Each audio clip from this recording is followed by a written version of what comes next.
year on the road, I thought I'd get tired of traveling. The endless clatter of railways, highways, and everything in between.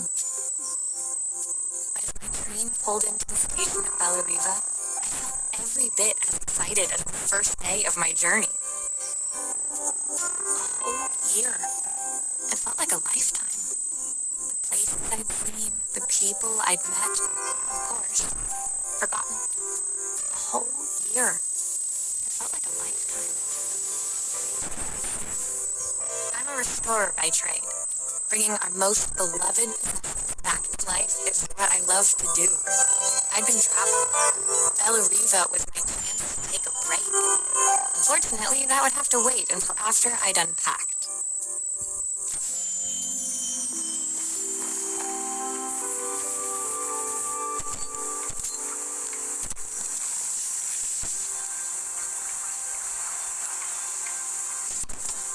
Tools of my trade. No hope of restoring things without these. I picked up these sunglasses on my last stop. Hopefully I'm cool enough to pull them off. My passport. Not many blank pages left now.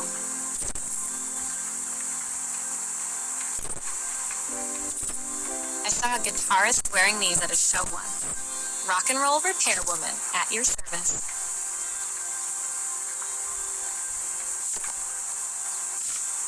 My parents took this after I made my first repair. Seems like a lifetime ago. I'll hand these out once I'm settled in. Fingers crossed they get me some work.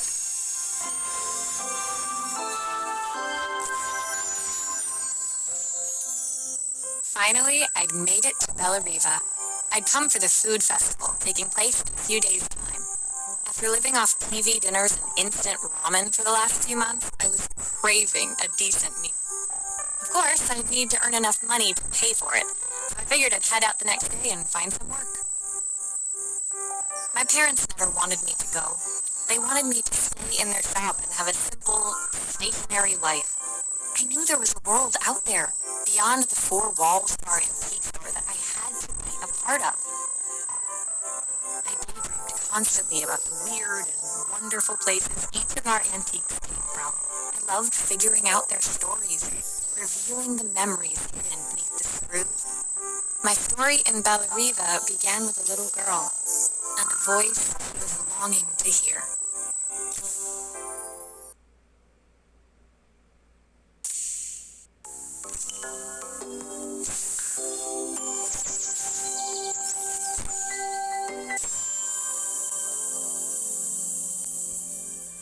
It was my first morning in Bellariva, and I couldn't wait to leave my hotel and explore. It was a quiet town, its streets and alleyways basking peacefully in the hot mornings. In the main square, meanwhile, preparations were underway for the festival in a few days' time. As I handed out my flyers, I wondered what the people of Bellariva would need me to fix. So far, everything here seemed perfect. I was starting to worry I'd made a mistake when I felt someone tapping me on the back. Hi, I'm Izzy. Do you know how to fix things? It was a little girl, maybe 7 years old, who must have gotten hold of one of my flyers. She rummaged around in her backpack until she hauled out a battered red cassette deck. My tape is broken and I can't make it work anymore. I tried to fix it myself, but there's this metal thing in the way. Can you try?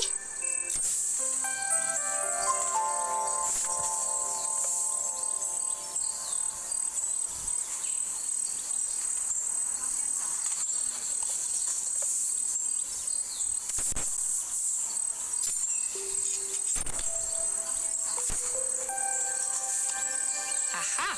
Those batteries look like they need replacing. Luckily, I have some spares.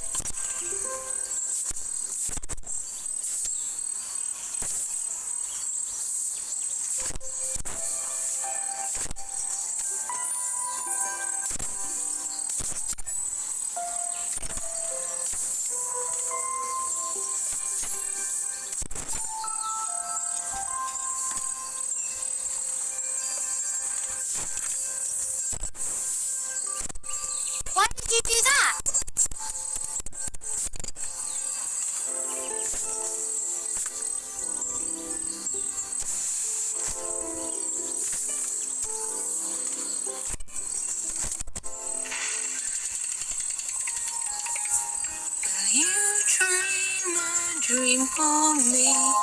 If I sit by your side and hold you so tight. When it finished, Izzy picked up the tape and tucked it carefully into her backpack. Thanks, Maria. You're the best person at fixing things ever. No problem. Who was that singing? They're very good. It's my mum. She's not here anymore. Izzy trailed off. It was the kind of silence a cassette tape would never be enough to fill. When Izzy's friends called for her, she dug deep into her pockets, looking for something to pay me with. Eventually, she produced a grand total of a stick of gum, 3 mismatched buttons, and a yo-yo. I usually preferred a check, but Izzy looked so serious, I wrote out a full receipt. She seemed like a happy kid, but beneath it all, part of her life had been shattered. A part I wouldn't be able to fix.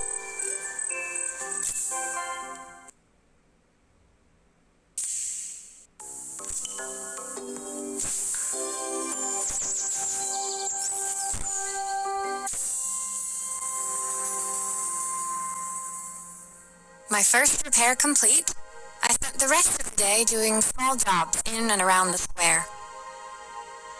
I was exhausted when I got back to my hotel and found a message asking me to make one more visit. The address led me to a quaint little house, a stone's throw from the beach. Bathed in the evening light, it looked beautiful, in spite of its... The front door was opened by a harried-looking man, still dressed from a long day at the office. Are you Maria? My name's Joseph. I'm Isabel's father. I'm so sorry to be bothered you this morning. Please, come in. I'd like to settle up properly. On the mantelpiece, I saw the remains of a broken statue. Without thinking, I picked up a fragment. Ah, my father's statue. What's left of it, at least? Yet another way I'd have disappointed him. It survived 100 years in this family. But 5 minutes with Isabel, and do you think you can salvage it?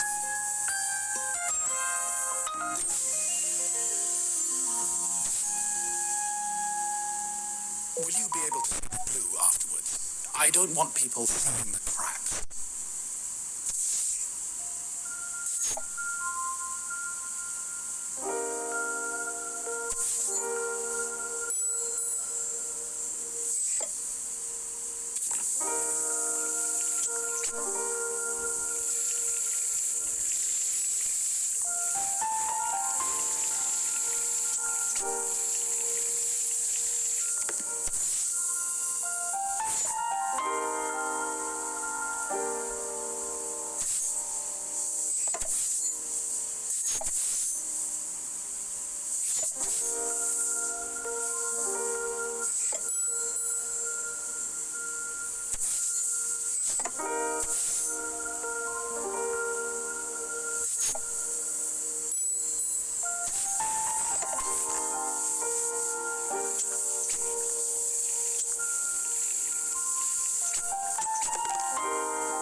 I think my daughter should come with a warning label.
My first repair complete, I spent the rest of the day doing...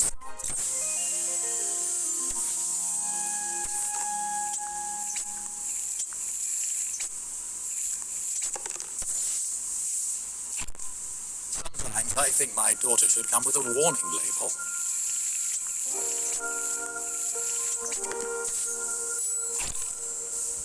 Will you be able to see the blue afterwards? I don't want people seeing the cracks.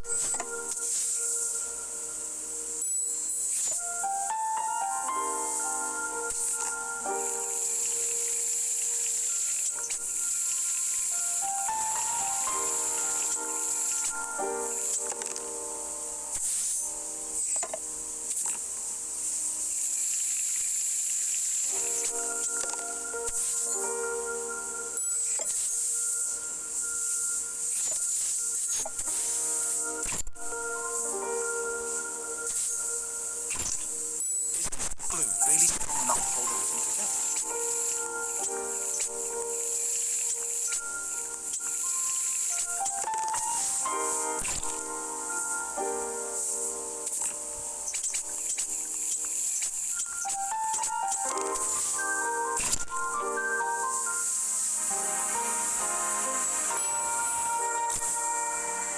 Thank you, Maria. It looks as perfect as it ever did. My father wanted me to make something of myself. He didn't have time for anything less. As Joseph put the statue back on the shelf, it nudged against the family portrait stood proudly next to it. So he was Bellariva's mayor. And that was Izzy's mom. They must both miss her so much.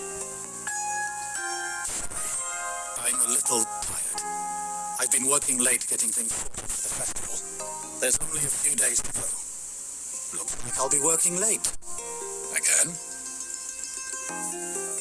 When I told my parents I wanted to leave, they always found an excuse to be busy, to avoid talking about it. I guess keeping themselves occupied was their way of pretending it wasn't happening. Joseph's work must have been taking up so much of his time. But maybe that was what he wanted. I just hoped he was finding enough time for Izzy, too.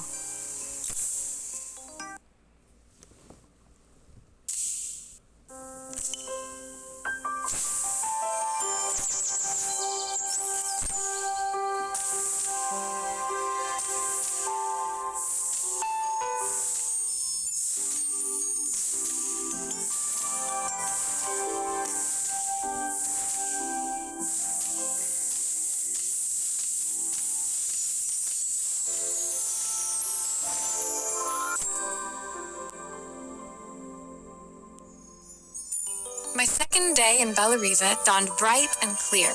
Another beautiful sunny morning. Walking into town, I passed cafes overflowing with customers cradling their morning coffees. I stopped, breathing in the smell of roasted coffee beans and freshly baked pastries. I was about to go inside when the owner of Carmen's, the cafe next door, stopped me. Hello, Maria? Were you here yesterday handing out flyers? I have a job for you. Her place was petite, tucked between its competitors as if hoping they wouldn't notice. Judging by the empty tables inside, though, her potential customers hadn't noticed it either.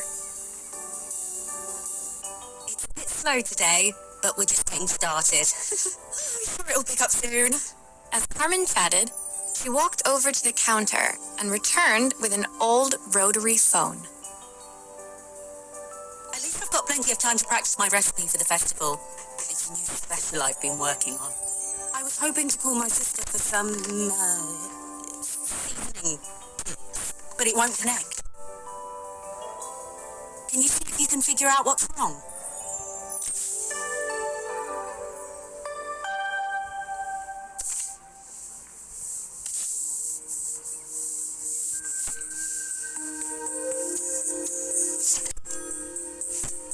You can fix it, can't you? I can't afford to replace it.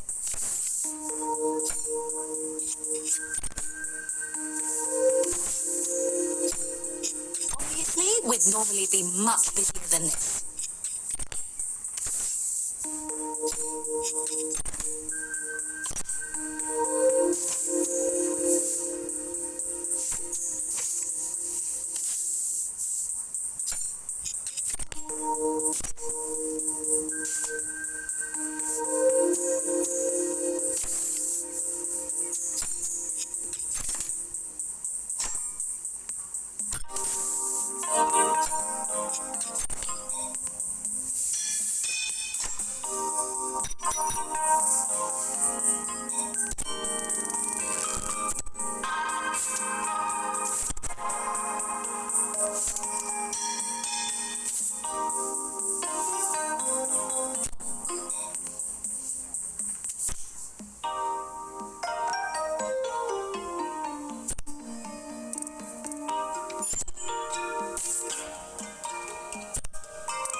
Looks like this new circuit board is all hooked up.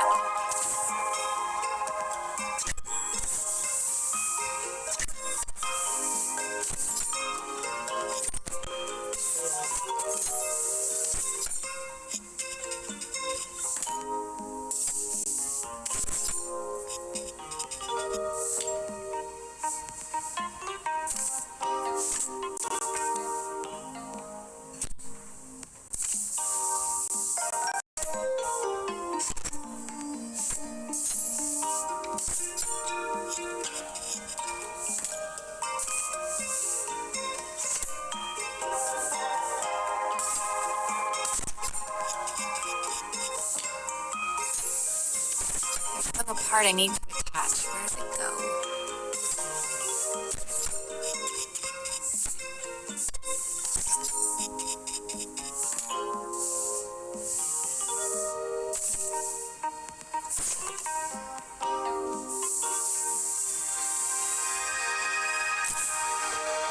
When I handed the phone back to Carmen, she seemed almost reluctant to take it from me.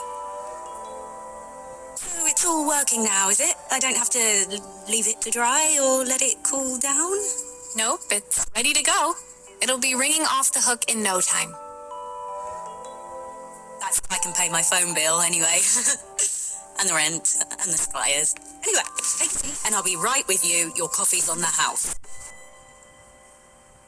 I sat at one of the empty tables, while at the counter, Carmen had started dialing the phone.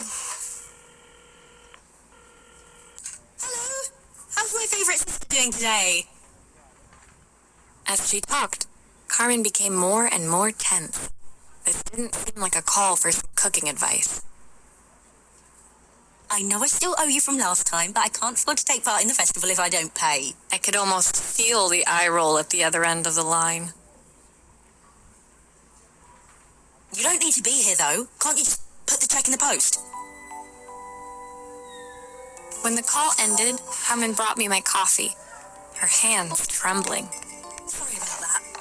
My sister decided to fly in for a visit. Oh, God, I have to get ready. Actually, I might have another job for you. Can you come by tomorrow?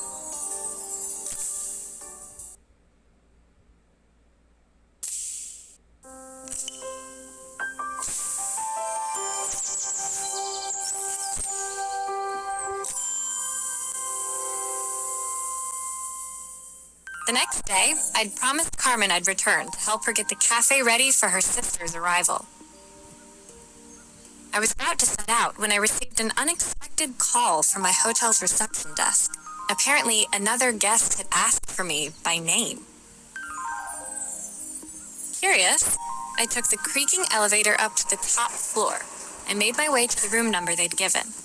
I knocked. Did you hear about the camera? It's about time. The woman in front of me was immaculate. Not a hair out of place or a crease to be seen. My sister tells me you know how to fix things. I'd usually go to an expert, of course, but in this town... This was Carmen's sister? The two of them couldn't have been more different. Inside her room, I saw a beautiful reflex camera, any professional photographer's dream.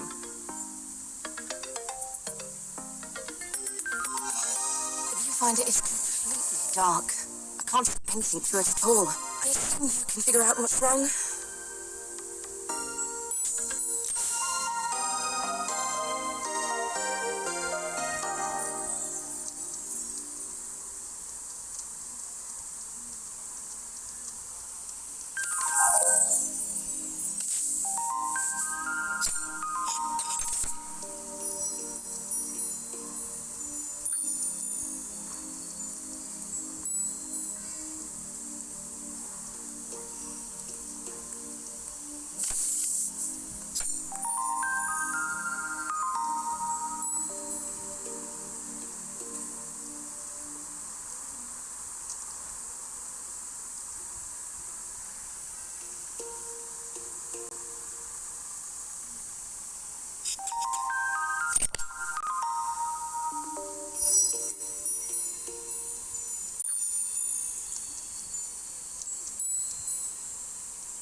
don't suppose you fixed anything this valuable before?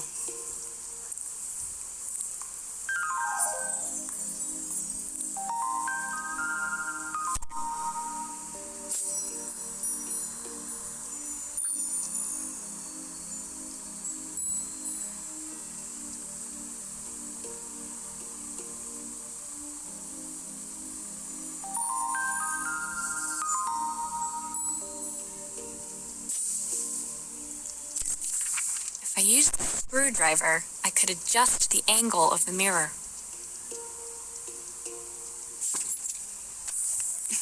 You need the map.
Perfect.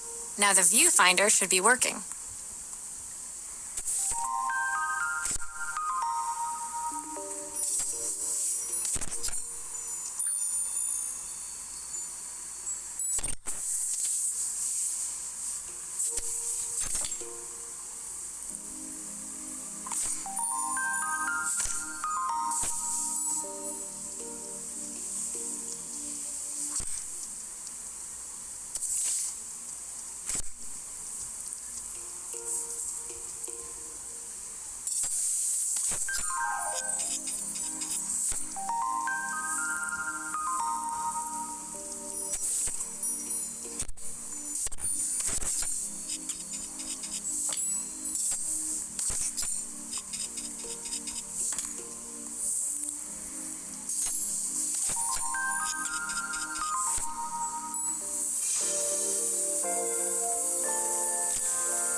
I felt a pang of envy as I handed the camera to Helena. I put my disposable to shame.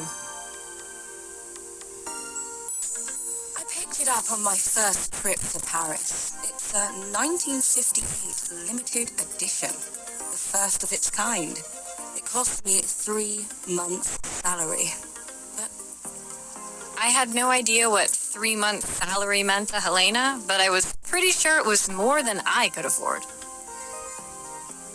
It was strange, really, that we were even staying in the same hotel. I'd picked this place because it was cheap and cheerful, but surely she could afford somewhere better. She took some test shots, fiddling with the camera settings until she was absolutely satisfied. Work is immaculate.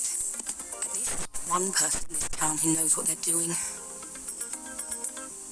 Sending you to me might be the first thing Carmen's actually gotten right. I wondered why Helena had bothered coming if she thought so little of her sister. I hear nothing from her for weeks, and then when she finally does call me, all she wants is money. If she thinks I'm lending her another penny, she'll have to convince me it's not a total waste of time. That didn't sound good. If Hurricane Helena was about to hit, I hoped Carmen was ready.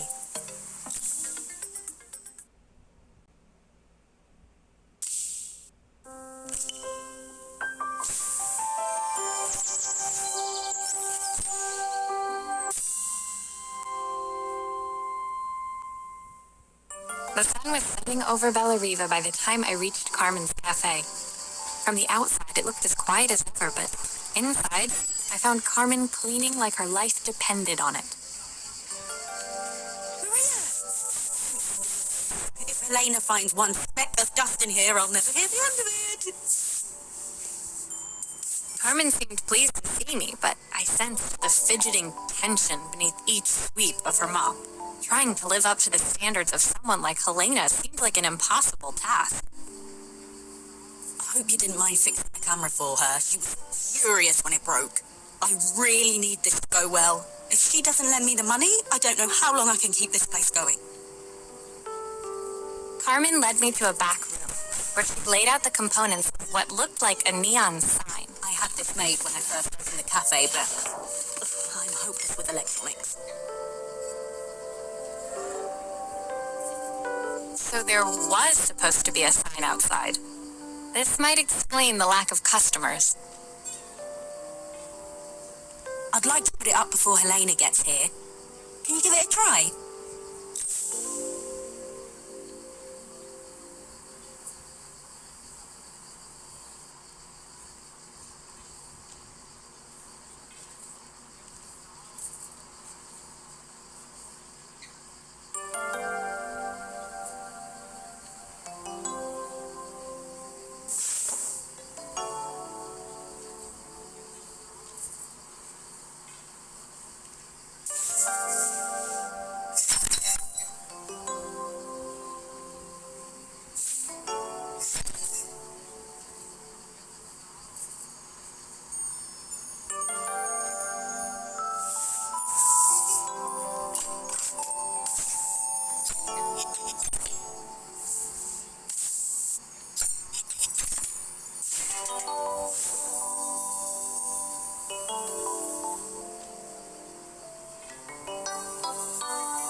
Flat.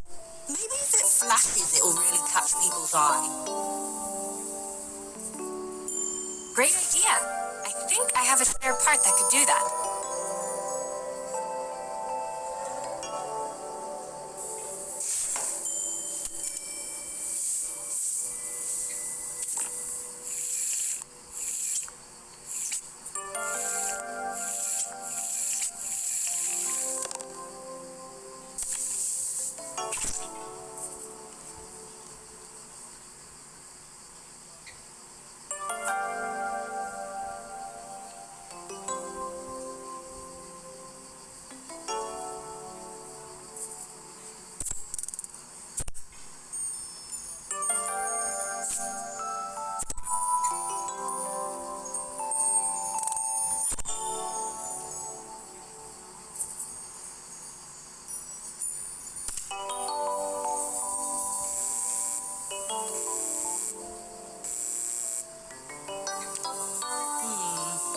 Still need something else. Maybe we can add one of these.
whole thing is supposed to light up.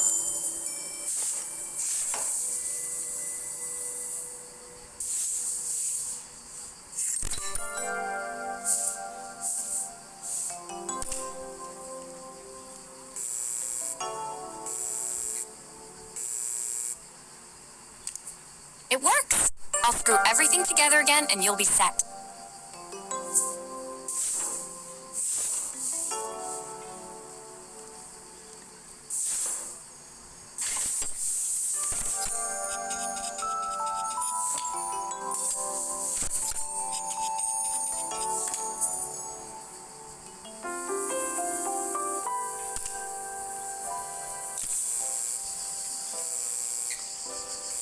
Fixed, we headed outside and mounted it carefully over the cafe door.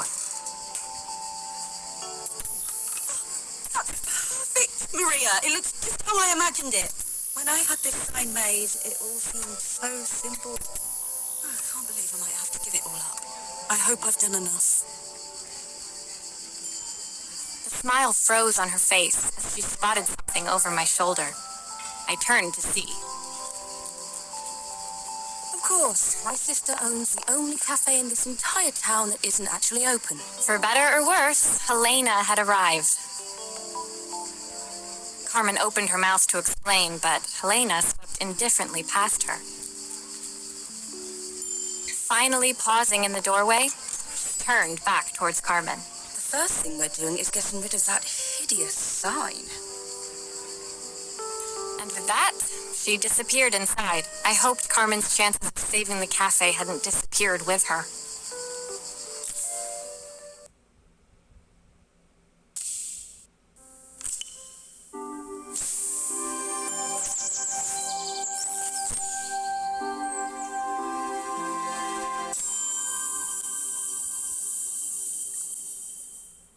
It was the day before the festival, and the whole town was busy getting ready. I had more work than I knew what to do with.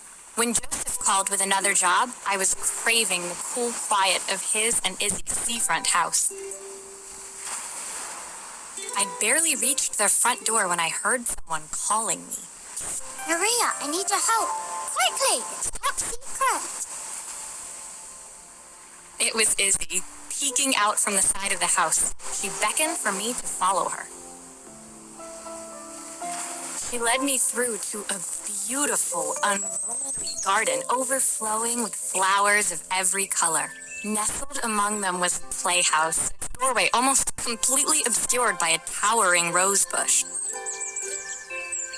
You have to squeeze past it and breathe in real small, like this. Izzy took in a big gulp of air and crawled through the gap and into the playhouse.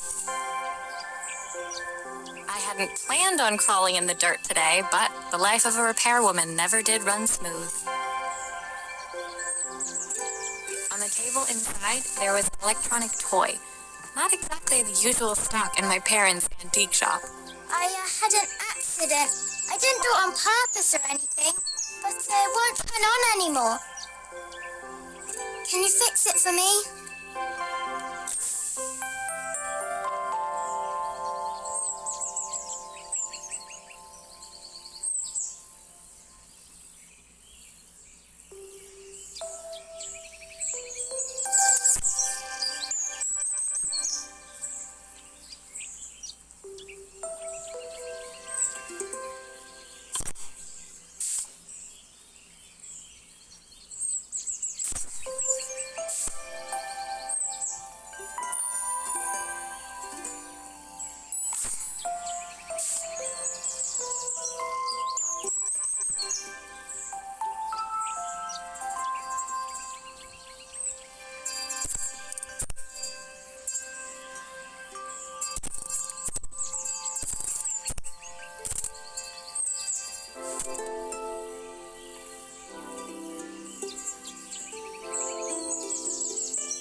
play games as well?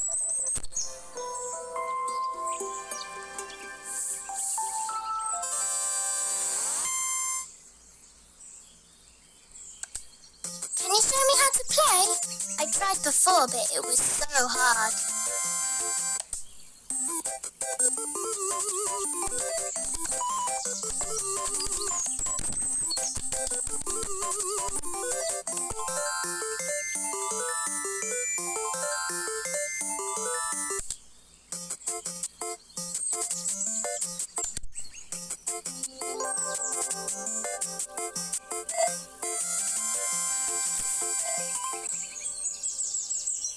Her toy fixed, I watched Izzy retreat into its screen, taking refuge in a 3-inch world of her own.